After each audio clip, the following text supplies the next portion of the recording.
Greetings from Istanbul. This is Atilla Yeşilada and you're at Real Turkey channel. Today we're going to talk about Turkey's municipal elections, which are going to be held on 31st of March. Usually local elections are what the word says. They're local. They have very little implications for national policy or national politics. This time it's different. First, I'm going to tell you why local elections are so important. Two, I'm going to give you the latest poll data. Three, I'm going to predict what might happen in the next 3-4 weeks that are left to elections. And finally, very briefly, how potential election outcomes might affect economic policy. Why are local elections important? Because Mr. Erdogan, our president, made them so. It is very important for his party and for his political career to recapture the major cities which his AKP-MHP alliance lost to CHP, the main opposition party, in 2019. First, it was a moral blow. Two, as long as these large cities are in the hands of the opposition, Erdogan's control over Turkey will never be complete. There will always be an alternative, and the opposition would always flourish simply by clinging to the local elections. Three, they are a major source of perks or patronage or money that can be distributed to cronies.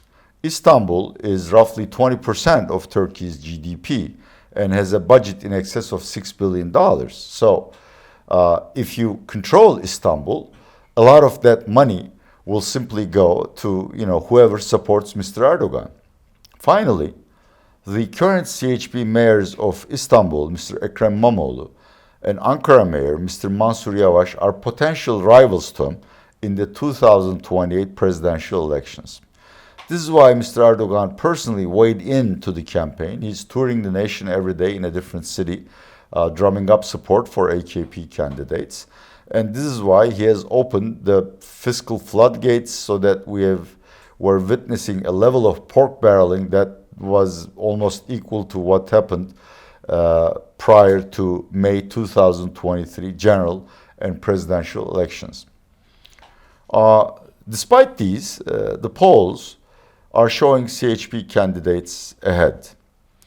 In Istanbul, for instance, the incumbent Ekrem İmamoğlu appears to have a 2 to 5 percentage point edge over AKP candidate Murat Kurum. Mansur Yavaş in Ankara seems to have stitched up the race already. I don't even know the name of the unlucky guy who's running against him. Izmir, which is Turkey's most secular and liberal city, will always vote for CHP.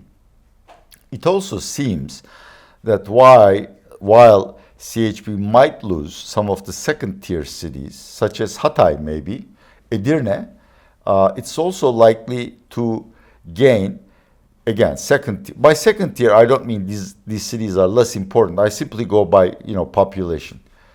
CHP might capture Balıkesir and Bursa. Why aren't Mr. Erdogan's spending and promises to spend more not helping AKP candidates? There are several reasons. The first, Mr. Erdogan was so certain that he was going to clinch the local elections without any effort because the main opposition, CHP and İYİP, were in disarray after the devastating defeat of last May, that he appointed not those names that are most likely to win, but people who would obey him once they're elected mayor. For instance, in Istanbul, he nominated former Urban Affairs Minister, Mr. Murat Kurum, who is a good guy. I mean, he's decent, he's knowledgeable, but he's a technocrat. Politics is not in his soul. I mean, he doesn't know how to schmooze or kiss babies or, come up with that 15-second soundbite that will make every news channel talk about you. So he's losing badly. Same thing about Ankara as well. Two, dynamics have changed. The CHP mayors turned out to be more popular than he imagined. So much so that according to one of the latest polls, Metropol, 10% of MHP voters are likely to vote for Ekrem İmamoğlu. Half the İYİP voters, half the pro-Kurdish DEM Party voters are going to vote for İmamoğlu. So İmamoğlu and Yavaş also in in Ankara have this attraction that goes beyond party lines. And since Mr. Erdogan's primary tool in winning elections is to polarize the nation, it's simply not working. These people can overcome that polarization. Three, while his spending promises and actual spending does make a lot of sense in the interior of Anatolia, in smaller, still agriculture-based cities where a lot of the livelihoods depend on state assistance, in major cities, voters are more sophisticated and they do understand that the inflation nightmare we're currently suffering is the work of Mr. Erdogan, and the money he's distributing today is going to evaporate tomorrow because of higher inflation. Finally, new parties emerged. Three of them are worth mentioning. A, the ultra-Islamist New Welfare, Yeniden Refah. Two, anti-immigrant and nationalist Zafer, Victory Party. And three, socialist, as the name suggests, Turkish Workers' Party. These are, according to the latest polls, scoring twice the share of the national vote they got in May. This is a trend we see everywhere. The mainstream politics is crumbling. People are so dissatisfied with the political elite and the failures of the political system that they are migrating to smaller parties elsewhere. And these tend to be radical, in Turkey too, in different ways. For instance, in Istanbul, the sophisticated AKP voters who understand that their economic suffering is because of Mr. Erdogan's misguided policies are not going to vote for Ekrem İmamoğlu, the CHP candidate. They are migrating to the closest ideological address, which is the ultra-Islamist New Welfare Party. New Welfare may score something like 6% in Istanbul. So Mr. Erdogan is not doing well. Does that mean he's going to lose the elections? Remember, if you see one of my previous videos, I predicted that instead of Erdogan, Kemal Kılıçdaroğlu will become president of Turkey and, of course, ate humble pie afterwards. This time I'm going to be more cautious. I think Erdogan still has a couple of aces in his sleeve that he might deploy to win these elections. One is political. He could simply cut a deal with the New Welfare Party, whereby New Welfare candidates would simply withdraw from the race.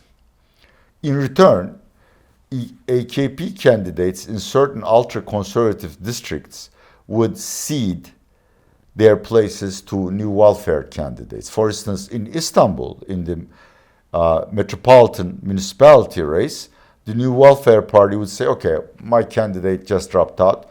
In return, there are two boroughs, historic boroughs or districts of Istanbul, Eyüp Sultan and Fatih, where New Welfare is as likely to win as AKP. Mr. Erdogan might say, my candidates in these neighborhoods or boroughs are dropping out and we're ceding in favor of New Welfare Party. That's innocuous. It happens all the time in Turkish politics. And I think it would at least deliver Istanbul, not necessarily Ankara and Izmir, to Erdogan. He also has two more potent pork barreling tools, which would have devastating impact on Turkish economy after the elections. First is to announce new hikes for minimum wage.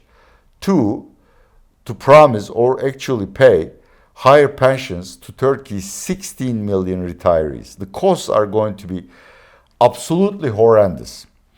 In fact, if he resorts to those means, I am fairly sure it would be nearly impossible to bring back economic stability, low inflation to Turkey, no matter what Mehmet Şimşek does. But they would win him the elections. So let's finally, allow me to conclude that even though I still trust the polls simply because as a political scientist, I have no other tool to make predictions on future events like elections. Even though pollsters show CHP incumbents and CHP candidates ahead in major city races, I am not so sure they are anywhere near clinching the race. I think Istanbul could go to AKP, or Erdogan would do anything to win Istanbul. Izmir and Ankara would probably remain in CHP hands.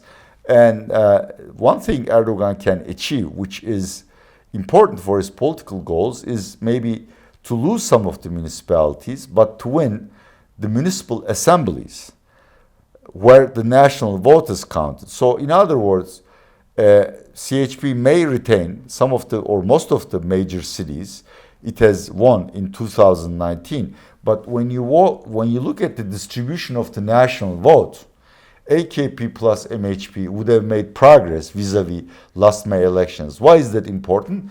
Because Mr. Erdogan is probably not going to retire in the next presidential elections. Even though he's running into term limits, he's going to change the constitution. And if he scores well in this provincial municipal assembly elections, he may still try his luck, even though he may lose major cities. How about economic policy?